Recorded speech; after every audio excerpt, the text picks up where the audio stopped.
Hello student, good afternoon. कैसे हो आप सब? आप सभी का स्वागत है एक बार फिर से हमारे YouTube channel study with reading में। स्टूडेंट, आप सभी को बता दें कि हमारा टॉपिक चल रहा है धार्मिक सुधार आंदोलन। भारत में जो विभिन्न धर्मों में बुराइयां फैली हुई थी, तो हर वर्ग के इंसान, वो किसी भी जाति या धर्म से संबंधित था, वो जो है अपने धर्मों और अपने समाज के लोगों के लिए अच्छा कार्य करने के लिए प्रयास कर रहा था। तो आज उसी कड़ी में आज हम पढ़ने वाले हैं सर सैयद अहमद खां के बारे में। ठीक है, तो इससे पहले इनके बारे में थोड़ा सा बता दें कि ये जो है ब्रिटिश ईस्ट इंडिया कंपनी के अच्छे पोस्ट पर, क्लर्क के पोस्ट पर विद्यमान थे और वहीं से इन्होंने अपनी पूरी यात्रा तय करी थी अपने धर्म को सुधार के लिए और अपने वर्ग जो इनका मुस्लिम धर्म था उसमें संबंधित जो बुराइयां थी उसको मिटाने की बात कही और अपने लोगों के लिए इन्होंने स्कूल कॉलेज सब कुछ खोल रखे थे। तो आज हम इनके बारे में पढ़ने वाले हैं। बस आप सभी से रिक्वेस्ट है कि प्लीज़ वीडियो को एक लाइक, एक शेयर, एक कमेंट जरूर किया करें और जिन्होंने अभी तक सब्सक्राइब नहीं किया है तो प्लीज़ वीडियो को सब्सक्राइब कर दें। तो चलिए शुरू करते हैं सर सैयद अहमद खां के बारे में। तो सर सैयद अहमद खां का जन्म कब हुआ था? तो इनका जन्म हुआ था दिल्ली में 17 अक्टूबर 1817 ईस्वी को। और इनकी मृत्यु कब हुई थी? तो इनकी मृत्यु हुई थी 1898 ईस्वी में। तो इस प्रकार से इनका जन्म दिल्ली में हुआ था और मृत्यु इनकी 1898 में हुई थी। और इनकी पत्रिका का क्या नाम था? तो इनकी पत्रिका का नाम था तहजीब उल अखलाक, यानी सभ्यता और नैतिकता। ठीक है, और इनकी दूसरी पत्रिका का नाम था राजभक्त मुसलमान। इनकी दो पत्रिकाएं थी, एक पत्रिका का नाम था तहजीब उल अखलाक और दूसरी थी राजभक्त मुसलमान। इनकी दो पत्रिकाएं थी। इनका जो है अधिकतर पक्ष जो है मुसलमानों के प्रति था, इसको हम पढ़ने वाले हैं। इसके बाद इनका उद्देश्य क्या था ये भी देख लें कि मुस्लिम समाज में सुधार, उन्नति तथा वैज्ञानिक शिक्षा देना। ठीक है, इनका विचार था कि मुस्लिमों को अगर आगे बढ़ना है समाज में, हिंदुओं के साथ अगर कदम से कदम मिला के चलना है तो पहले मुस्लिम समाज को सुधार की ज़रूरत है और जो है उनको साइंटिफिक शिक्षा जैसे कि वैज्ञानिक शिक्षा, पश्चिमी शिक्षा पर विश्वास रखते थे। तो ये सोचते थे कि यूरोपियन सभ्यता के अनुसार जो है अपने मुस्लिमों को सुधार दें और इसके बाद उन्हें समाज में उनको अच्छे पद पर जो है बैठाएं। तो इस हिसाब से इनका जो है उद्देश्य यही था कि मुस्लिमों की सुधार किया जाए। इससे ये जो है अंग्रेजी सत्ता का विरोध नहीं कर सकते थे। ठीक है, ये अंग्रेजी सत्ता का विरोध कभी नहीं करे क्योंकि ये अंग्रेजी ईस्ट इंडिया कंपनी के प्रति जो है वफादार और इतने वफादार थे कि इनके लोग कस्में भी खाया करते थे कि जो है ये इतने वफादार थे। और इनके पिताजी जो है मुगल दरबार में अच्छे पोस्ट पर थे। ये जो है मुगलों की नौकरी ना करके, इनको पता था कि मुगलों की जो है नैया डूबने वाली है, तो इन्होंने अपनी जो है शिक्षा दीक्षा जो है अंग्रेजों के प्रति ज़्यादा वफादारी दिखाई और इसके बाद ये अंग्रेजों से मिलकर जो है अपने समाज को आगे बढ़ाने के लिए इन्होंने कार्य किया था। तो 1857 की क्रांति पर इन्होंने एक पुस्तक भी लिखी थी जिसमें लिखा था असबाग ए बगावते हिंद। असबाब ए बगावते हिंद जो है इनकी पुस्तक का नाम है। इन्होंने कि इसको जो 1857 की क्रांति हुई थी इसको जो है ये बताया कि जो है इसमें जो है ब्रिटिशर्स की गलती नहीं है, इसमें जो है अंग्रेज जो हिंदी लोग हैं, मतलब जो भारतीय लोग हैं, इन्हीं की गलती है। तो इन्होंने इसमें जो है खुद भारतीयों की गलती बता दी। ये 1857 की क्रांति का सबसे ज़्यादा मूल कारण था कि भारतीयों में जो है भेदभाव और इसके बाद धार्मिक सुधार न होने के कारण ये खुद ही जो है आंदोलन करने का कारण ढूंढ रहे थे। और इसके बाद क्या होता है कि 1864 में गांजी में इन्होंने एक सोसाइटी की स्थापना करी थी जिसका क्या नाम था साइंटिफिक सोसाइटी। इन्होंने साइंटिफिक सोसाइटी की भी स्थापना की थी तथा अंग्रेजी शिक्षा का स्कूल भी खोला था। और इसके बाद क्या होता है कि 1857 में अलीगढ़ में 1875 में अलीगढ़ में मोहम्मडन एंग्लो ओरिएंटल स्कूल खोला। ठीक है, इसका उद्देश्य क्या था कि मुस्लिमों को वैज्ञानिक शिक्षा प्रदान करना और यही स्कूल जो है 1878 में कॉलेज बन गया। यही स्कूल जो है मोहम्मडन एंग्लो ओरिएंटल स्कूल जो है 1878 में कॉलेज बन गया था। और इसका उद्देश्य क्या था कि मुस्लिमों को वैज्ञानिक शिक्षा प्रदान करना। ठीक है, और इसका उद्घाटन किसने किया था? तो मोहम्मडन एंग्लो ओरिएंटल स्कूल की उद्घाटन किए थे लॉर्ड लिटन ने। इसको भी आप याद रखना। और इस स्कूल को बनाने के लिए, मोहम्मडन एंग्लो ओरिएंटल स्कूल को बनाने के लिए ज़मीन किसने दिया था? तो जमीन दिए थे उस समय के जो गवर्नर जनरल थे विलियम म्योर ने। ठीक है, वायसराय कौन थे? विलियम म्योर ने। और मोहम्मडन एंग्लो ओरिएंटल स्कूल बनाने के लिए ज़मीन दी, इसका उद्घाटन लॉर्ड लिटन ने किया था। नेक्स्ट पॉइंट होता है कि 1920 में यह कॉलेज यानी मोहम्मदन एंग्लो ओरिएंटल कॉलेज जो है 1920 में क्या बन जाता है, अलीगढ़ मुस्लिम विश्वविद्यालय बन जाता है। नेक्स्ट पॉइंट है अलीगढ़ आंदोलन के प्रवर्तक कौन थे, तो अलीगढ़ आंदोलन के प्रवर्तक थे सर सैयद अहमद खां। इसको भी आप याद रखना, अलीगढ़ आंदोलन के प्रवर्तक कौन थे, तो इसका सही जवाब हो जाएगा सर सैयद अहमद खां थे। और इस आंदोलन में, अलीगढ़ आंदोलन में सहयोगी कौन थे इनके, तो इनके सहयोगी थे चिराग अली, शिबली नोमानी, नज़ीर अहमद, अल्ताफ़ हुसैन। तो ये इन 4 लोगों का नाम भी आप याद रखना, इंपॉर्टेंट है। क्वेश्चन पूछा गया है कि अलीगढ़ आंदोलन में सर सैयद अहमद खां के सहयोगी कौन थे, तो 4 ऑप्शन में से एक, इनमें से कोई एक नाम नहीं था। ठीक है, तो इसका भी याद रखना। नेक्स्ट है कि सर सैयद ने कुरान पर टीका लिखा था। सर सैयद अहमद खान ने कुरान पर टीका लिखा था और इनका कथन क्या था कि हिंदू और मुस्लिम एक दुल्हन की 2 आंखें थी। ठीक है, 2 आंखें हैं, हिंदू और मुस्लिम एक दुल्हन की 2 आंखें हैं।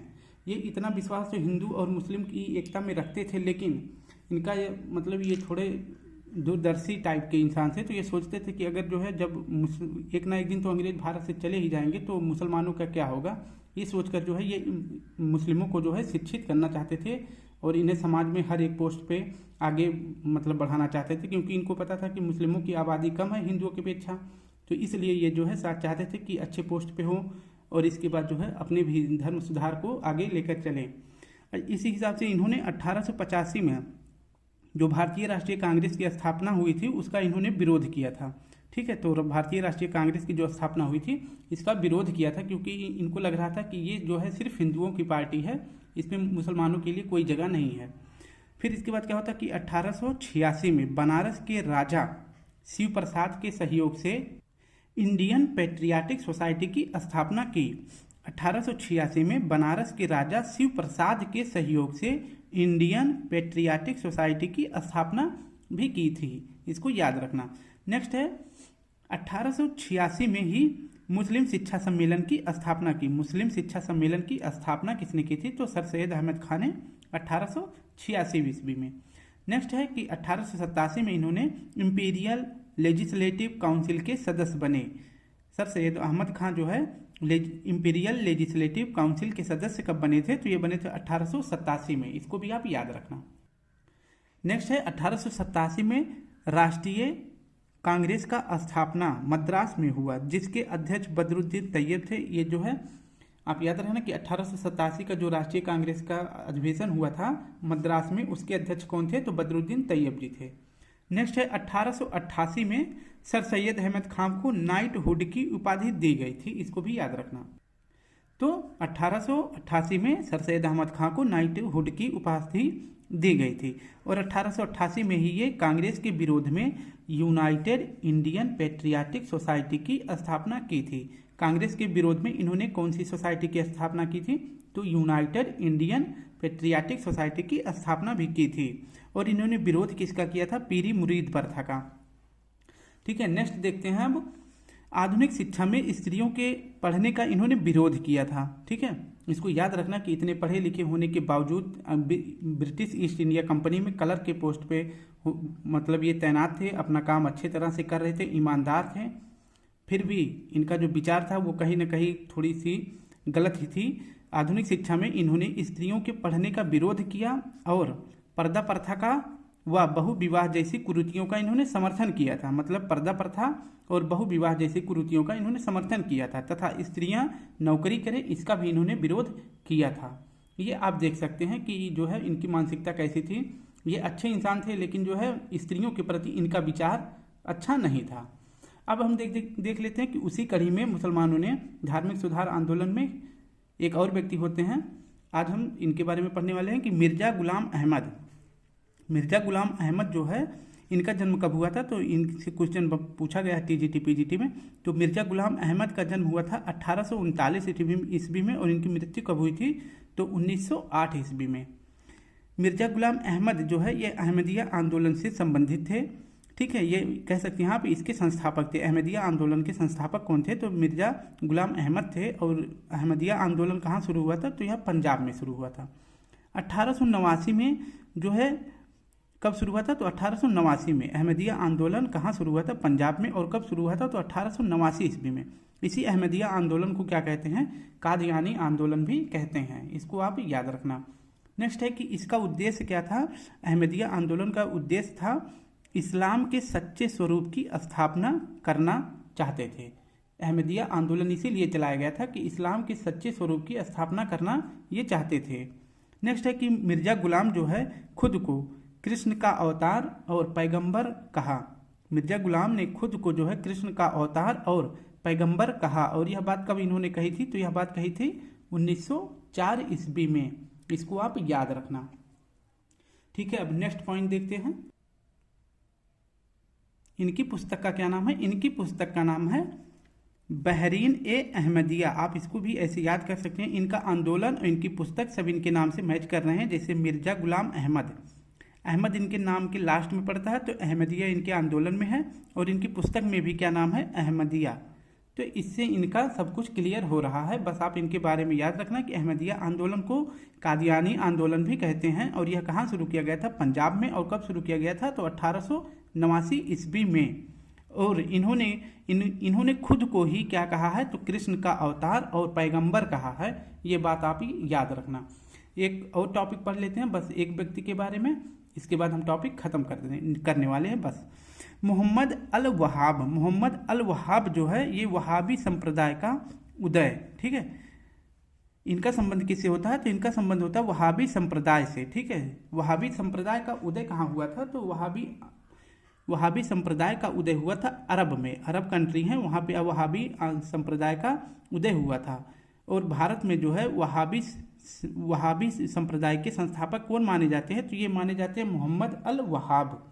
इनका प्रमुख केंद्र क्या था? तो इस आंदोलन का प्रमुख केंद्र था पटना, ठीक है। वहाबी संप्रदाय, इसका केंद्र कहाँ था? तो इसका केंद्र था पटना में। वहाबी संप्रदाय का जो इन्होंने स्थापना करी थी वहाबी संप्रदाय की, तो इसका केंद्र इन्होंने कहाँ बनाया था? तो पटना में। इसको याद रखना। और वहाबी संप्रदाय का उदय अरब में हुआ था। इसका उद्देश्य क्या था? इसका भी उद्देश्य था इस्लाम का शुद्धिकरण। जो इस्लाम में बुराइयां फैली हुई थी उसको ये भी मिटाना ही चाहते थे, ठीक है। इसको याद रखना। और भारत में इसके प्रवर्तक कौन थे? तो इसके प्रवर्तक थे, संस्थापक कौन थे? वहाबी संप्रदाय के संस्थापक भारत में कौन थे? मोहम्मद अल वहाब थे। और इसके बाद भारत में इसके प्रवर्तक और संस्थापक, ध्यान देना, प्रवर्तक जो कौन थे? तो सैयद अहमद बरेलवी। ये जो है वहाबी संप्रदाय के प्रवर्तक थे भारत में। और जो है इनका संबंध कहाँ से था? तो सर सैयद अहमद बरेलवी कहाँ के थे? तो ये बरेली के थे। इसको याद रखना। तो इस प्रकार से आपने पूरा देख लिया कि भारत में जो है कौन कौन से व्यक्ति जो है मुस्लिम शिक्षाओं और मुस्लिम धर्मों के सुधार की बात कही है। अगर आप सभी को इसका पीडीएफ चाहिए तो इस वीडियो के कमेंट बॉक्स के नीचे मैं अपना टेलीग्राम लिंक दे दूंगा, आप यहां से इसका पीडीएफ डाउनलोड कर सकते हैं। तो स्टूडेंट, कल फिर मिलते हैं एक नए धार्मिक सुधार आंदोलन के व्यक्ति के साथ। तब तक के लिए आप सभी को प्यारा सा जय हिंद, जय भारत।